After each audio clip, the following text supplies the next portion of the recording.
เรื่องราวของหักต่างวัยมี FC ถามเข้ามาว่าได้ป้ากันอีหลีบ่และเจ้าสาวได้คืนค่าดองให้เจ้าบ่าวไปบ่คงสิแม่นป้ากันอีหลีแล้วเพราะแต่ละช่องเพิ่นออกมาเว้าหั้นก็แม่นคนที่ว่าอยู่ในพื้นฐานบ้านเมืองของเพิ่นเองหั้นนะเจ้าบ่าวหั้นเพิ่นบ่เอาคืนค่าดองค่ะเพิ่นบ่เอานำเพิ่นไปแต่ตู้เพิ่นเว้าว่าให้เป็นของกินของทานไปซะว่าซั่น จั่งสิเว้าแหละพ่อใหญ่อันนี้ก็แบบว่าซื้อใจคนนั่นแหละเนาะเมียเพิ่นตะกี้ก็ติดเหล้าติดเบียร์ติดสังคมเบิดเงินเบิดคำเป็นอันนี้แหละแล้วเพิ่นละมาเอาเมียผู้นี้เพิ่นก็เลยบ่อยากให้เป็นคือเมียเก่าเพิ่นหั่นนะอันสองมาล่ะย้านลูกหั้นมีปัญหาเกิดออกมาแบบว่าบ่สมบูรณ์หั่นนะปัญญาอ่อนบ่อีหยังหั่นนะก็สิคิดว่าตัวเองนี่แก่โตไปแล้วหั่นนะสิส่งผลกระทบให้แก่ลูกหั่นนะบัดนี้ถ้าว่าแม่หญิงหั้นมีสุขภาพแข็งแรงก็สิบ่เป็นหยังลูกก็สิบ่เป็นหยังหั่นนะ อดสาให้ฮอด4-5 เดือนจึงสิให้กินแล้วก็สิพาอยากไปเที่ยวไสไปลิ้นไสก็สิพาไปจังหั้นนะทั้งแม่สมหวังนี่ก็ออกมาเว้าว่าเพิ่นไปเองของเพิ่นบ่ได้ไล่ว่าเพิ่นอยู่ทางเจ้าสาวนี่บ่ได้ไล่ว่าซั่นนะก็แม่นว่าบ่ได้ไล่อยู่แต่ว่าทางเจ้าบ่าวนี่สิอยู่ก็แบบอยู่ทรมานหั่นนะบอกเมียบ่ฟังหั้นแหละก็บ่แม่นแต่ว่าเรื่องกินเหล้ากินเบียร์เนาะคือบางคนก็เข้าใจไปหลายอยู่ว่ามันต้องมีแบบหลายเรื่องกว่านี้หั้นนะแต่ว่าพ่อใหญ่บ่อยากเว้าหลายหั้นนะเพิ่นแล้วก็เว้าแต่เรื่องประเด็นที่กินเหล้ากินเบียร์นี่หั้นนะขาดของเมียเราผู้นี้หั้นนะจัก4-5 วันให้นอนคิดเบิ่งให้ตัดสินใจเบิ่งว่าสิเลือกทางใดถ้าว่าเลือกทางนั้นก็เราก็สิบ่อยู่นำเราก็สิไปนะเมียนี่ก็สิปฏิบัติบ่ได้หั้นนะว่าสิบ่มักให้ผู้ใดบังคับหั้นนะเพราะว่าใหญ่นี่เราก็เว้าอยู่ตอนเว้าความคบกันหาสิได้เดือนเดียวว่าซั่นเด้แต่จริงอยากให้มันคบกันไปให้มันได้จัก2-3 เดือนซะก่อนหั้นนะจึงสิแต่งงานกันหั้นนะแต่ว่าเจ้าสาวนี่บัดให้หั้นนะให้เป็นมื้อ2 มื้อผู้ใดญาติเจ้าบ่าวบ่มาเอาบ่มาแต่งหั้นนะเราเลยเห็นผู้สาวเรานั่นนะร้องไห้เราเลยคิดอีโตนนั่นน่ะคิดอีโตนว่าคือสิแม่นนางนี่คือสิแม่นฮักเราหั้นนะคิดอยากได้เราฮักเราแท้นะจึงเราก็เลยตัดสินใจแต่งคบกันแต่เดือนเดียวแล้วว่ะก็เลยเอาแต่งก็แต่งซะหั้นนะสาวหั้นย้านว่าผู้บ่าวบ่มาแต่งเอาผู้บ่าวเมื่อสหรัฐแล้วสิบ่กลับมาหั้นนะก็เลยร้องไห้เป็นมื้อ2 มื้อว่าซั่นเด้ทางผู้ชายนี่เข้าใจว่าผู้หญิงนี่คือสิฮักแท้คืออยากได้แท้นะก็เลยตัดสินใจเอาแต่งก็แต่งซะหั้นนะก็เลยว่าแต่งแบบบ่รู้ปุ๊บปั๊บเลยหั้นนะแท้จริงแล้วบ่แม่น500 ล้านหั้นนะตัวจริงแท้แล้วมันทอกแต่210 ล้านกีบนึงได้500 ล้านคือสิแม่นแบบฮ้องเป็นตัวเลขซื่อๆนะบ่ทอกตัวจริงแล้วบ่ฮอด FC ที่ว่าอยู่แถวบ้านของเราหั้นนะข้อมูลใหม่สิแม่นเขาก็มาคิดอยู่ว่าทอกเบิดบ่500 ล้านน่ะมันแม่นฮอดบ่500 ล้านนั่นน่ะแท้จริงมันมีเพจนึงเขาจะเอาลงทำอิฐนะเขาเจ้าอยากสร้างยอดวิวนะเขาเจ้าก็เลยเอาลงก่อนหมู่เบิดหั้นนะว่า500 ล้านนะก็เลยว่ามีแบบทุกคนหลายๆช่องก็เอามาลงแบบผู้ใดก็คิดว่ามัน500 ล้านอีหลีนะแท้จริงพ่อใหญ่นี่ก็เว้าว่าให้คบกันจัก2-3 เดือนก่อนหั้นนะผู้หญิงหั้นเป็นผู้อยากได้ว่าเป็นห้องเป็นไห้ว่าอยากได้เราหั้นนะนี่เอามา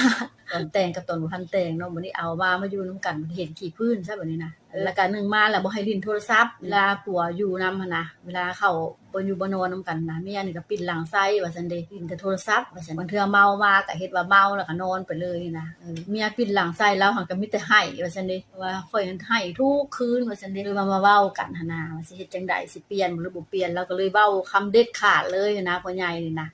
ตัดสินใจเว้าคำเดียวเลยนะเปลี่ยนได้บ่นะคันเปลี่ยนบ่ได้ไปทางไผทางมันนะช่วงระยะที่ผิดกันเราก็บ่ได้อยู่นำได้เราก็มานอนอยู่โรงแรมเซโนเด้ซะหลังจากเว้ากันแล้วก็ภายใน4-5 มื้อให้โอกาสเมียนะเมียก็สิบ่เปลี่ยนติก็เลยว่าเลิกกันได้กินเลยเฮามาเบิ่งคลิปที่ว่าเขาเจ้าถ่ายลงให้เบิ่งหั้นที่ของนางนี่ก็บ่เอาใจผัวปานใดหั้นนะแบบอยากเอาใจตัวเองหลายหั้นนะไปกินร้านอาหารคือกันก็เบิ่งในท่าทีเราสั่งอาหารก็บ่ได้ถามฮอดผัวนะว่าสิกินหยังบ่อันนั้นอันนี้บ่สั่งเอาจนเราถามว่าคือสั่งมาหลายแท้สิกินเบิดอยู่บ่เราบ่ได้ถามเราจะคำนั่นแหละพูดเราจ่ายเงินเนาะบัดนี้อาหารการกินมาแล้วก็นั่งกินเซยหั้นนะบ่สนใจกับเรานะนั่งกินงกๆเซยอยู่แทนที่ว่าสิเอาหยังบ่เอานั้นเอานี้บ่กินนั่นกินนี่บ่เวลาอาหารการกินมาก็มากินนำกันฮู้อยู่ว่าเรากินบ่ได้ก็คันสมมุติว่าเราบ่มักเนาะเรากินบ่ได้ก็เฮาก็ฮ้องพอคือหั้นนะสิกินบ่อันนี้กินได้บ่ถ้ากินบ่ได้ก็สิสร้างแนวอื่นให้อีหยังหั้นนะแล้วก็ตักอันอีหยังใส่จานใส่หยังให้เรานะตักสิกินเด้ ตัวเองเซ้ออยู่บนห้องเราจักคำคนมาถ่ายวิดีโอนะมาสัมภาษณ์นะก็บอกว่าสมหวังคือเอาอ้ายกินน้ำเด้อติป้อนอ้ายได้แม่อิหยังนะเพิ่นก็เลยเว้าลัดว่าโอ้ยเราบ่กินดอกส้มตำเราเจ็บท้องว่ะก็เว้าต่างเลยทั้งที่เราบ่ได้เว้านะบัดนี้เราเว้าออกมาว่ากินได้อยู่คันน้องป้อนนะนี่ก็เลยอ้ามก็เลยเฮ็ดบ่ปากบ่ติงเลยก็มาเบิ่งตามพฤติกรรมของนางนี่แหละแม่นบ่ได้เอาใจผัวบัดนี้เราก็สิอยู่ไปอยู่มาแล้วก็สิเห็นบ่ได้ฮักเราแท้อิหยังนะ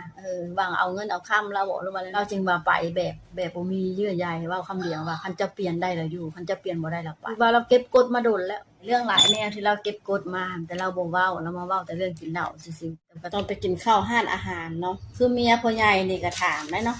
ว่าคันว่าข่อยอยากไปอเมริกาว่าค่ะว่าเจ้าพาไปข่อยก็สิข่อยจึงสิฮักว่าคันเจ้าบ่พาข่อยไปข่อยก็บ่ฮักว่าซั่นได้ทางพ่อใหญ่นี่ก็ว่าโอ้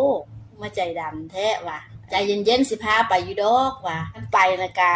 บ่มีหยังละได้ขายหมดแหละอยู่พู้นค่ะไปก็สิพาไปนอนโรงแรมหั่นแหละว่าซั่นได้ทางผู้สาวนี่ก็ได้ยินแบบซั่นแล้วก็ให้ตาหน้าเปลี่ยนสีหน้าไปเลยแหละหน้าม้อยไปเลยแหละสิว่าเบิดแล้วสิคิดในใจว่าคือสิแม่นแบบเบิดหวังแล้วนะเพราะว่าสิแบบหวังว่าสิไปอเมริกาหั่นแหละเราบ่เบิ่งบ่เนาะข่าวเนาะก็ฮู้อยู่ว่าคือพ่อใหญ่ถามเพิ่นก็บ่ให้คนลาวไปแล้วก็ให้คนลาวกลับมานะบ่ให้คนลาวอยู่แหละบ่รับคนลาวแล้วนะ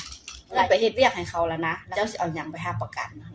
เขาก็ต้องแบบว่าต้องเอาคนหนุ่มที่ว่าเฮ็ดเวียกเฮ็ดงานให้เขามีเงินดำเงินเดือนน่ะนะที่ว่าถ้ารับประกันไปเจ้าบ่มีเงินสดเนาะเขาก็ตัดเงินเฮ็ดเวียกเจ้านะเพื่อเป็นเงินรับประกันที่ว่าเอาลูกเอาเมียจริงแล้วก็มีผู้สาวได้ต้องสิแต่งผู้นึงแต่เว้าตอนนั้นว่าสิไปขอไปแต่งว่าแล้วเงินเราบ่ทันเราก็เลยโจ๊ะไปก่อนโจ๊ะไปโจ๊ะมาแล้ววันนี้มาเจอนางนี่นะก็เลยว่ามาอีตูนผู้นี้หลายกว่าผู้นี้ก็สิมีแบบก็สิมาฮักผู้นี้หลายก่อนนะอยากได้นางนี่หลายก่อนก็เลยว่ามาตัดสินใจแต่งกับผู้นี้นะเรื่องราวทั้งหมดก็จบไปแบบสิแหละจบแบบดราม่าฝ่ายหญิงก็ถูกประณาม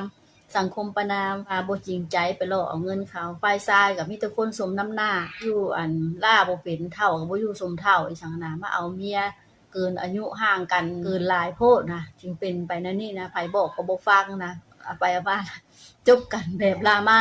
เลยว่าโอ้เป็นบทเรียนให้กับสังคมเนาะเรื่องนี้เนาะระหว่างเฒ่าต่างวัยเฒ่าเกินกันหลายก็บ่ดีบางเทื่อผู้หญิงก็คันผู้ชายให้ความสุขมีเงินมีคำอยากได้หยังก็ได้บ่ทุกข์บ่ยากนะผู้หญิงก็อยู่ก็มีนะอันไปเอาวัยรุ่นมันผัดทุกข์ได้ทุกข์ใจทุกข์กายมันไปลิ้นแส่ลิ้นซาวมันบางเทื่อมันก็ไปกินเหล้าเมายาไปเข้าสังคมบางเทื่อก็บ่หาเงินทางเมียก็